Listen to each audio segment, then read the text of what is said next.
Olá, antes de prosseguir com o segundo caso, quero registrar que existem dois casos aqui que são muito importantes para a ufologia e o Edson deu uma incrementada por pesquisa própria. O caso Higgins, que foi aqui no Paraná, é um caso bastante conhecido, e do José Florenço.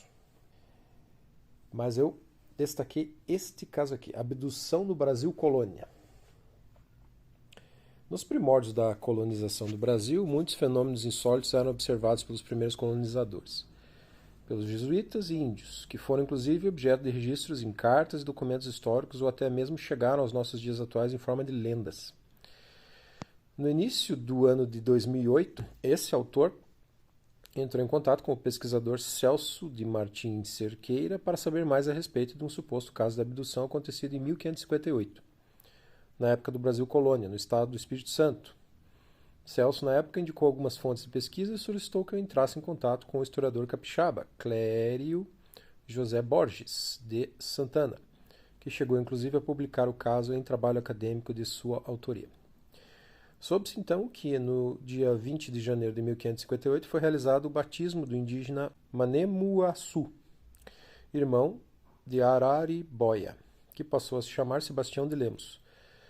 No mesmo dia, celebrou-se o seu casamento religioso com a índia que era sua companheira. Poucos dias depois, Sebastião de Lemos sumiu por quase 2 semanas, quando então reapareceu na aldeia em estado de choque, dizendo coisas desconexas. Dizia ainda que tinha sido raptado por seres estranhos que o levaram a um lugar desconhecido. Apesar de ter sido amparado por sua tribo e sendo cuidado pelos jesuítas, acabou falecendo meses depois, exatamente no dia 2 de abril, conforme relato do jesuíta Francisco Pires, resgatado pelo historiador capixaba. Na carta datada de 13 de junho de 1559, do jesuíta Antônio de Sá, se reforçam as suspeitas da abdução. Vejamos a seguir o teor da carta. Vasco Fernandes, nosso principal, tinha um filho por nome Manemuaçu, o qual estava muito doente na aldeia da vila.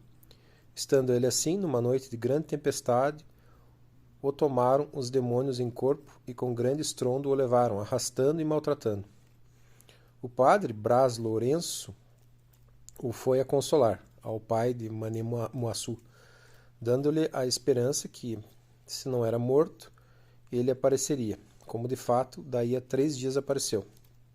O pobre índio contava que depois de havê-lo posto no porto de João Ramalho, o levaram a Santo Antônio com tanto ímpeto e clamor que assim mesmo não podia ouvir nem entender. Daqui o puseram no porto de Jaravaia e, por concluir, diz que o puseram entre muitos outros, onde se fizeram muito mal.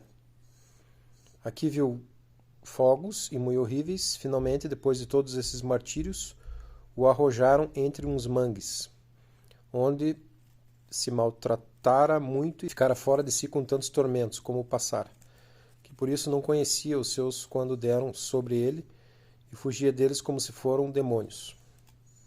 Tudo isso permite o Senhor para que venha a conhecimento da sua lei, considerando o domínio do demônio.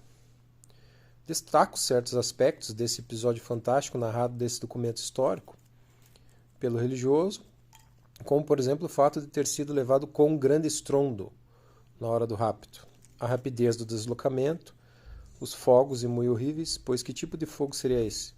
Já que se supõe que o indígena conhecia o fogo natural. Parece que também Sebastião de Lemos não era o único sequestrado pela seguinte expressão da carta: o puseram entre muitos outros. Ufólogos na atualidade, após examinarem os dados históricos apresentados nessas cartas e comparando-os com as características de um contato ufológico, chegaram à conclusão que talvez este seja o primeiro caso de abdução registrado no início da colonização brasileira. Talvez o primeiro caso de abdução brasileira.